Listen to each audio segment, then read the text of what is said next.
Okay mga papi, done installation po tayo dito sa Yamaha Fascio. Bali nagkabili si sir ng promo package natin ng Senlo X1 GT. So ito po yung driving light. So dyan po natin siya pumesto. Senlo X1 GT na 70 watts. So dyan.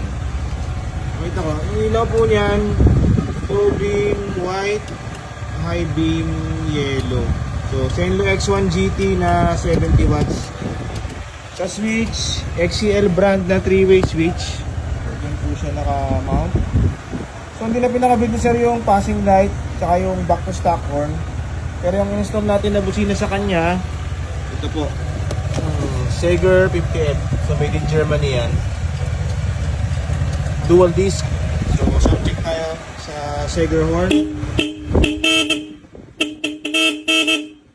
Malakas po yan. Solid ka solid. Tsaka maganda rito, pwede po siyang mabasa po yung ganyang klaseng busina.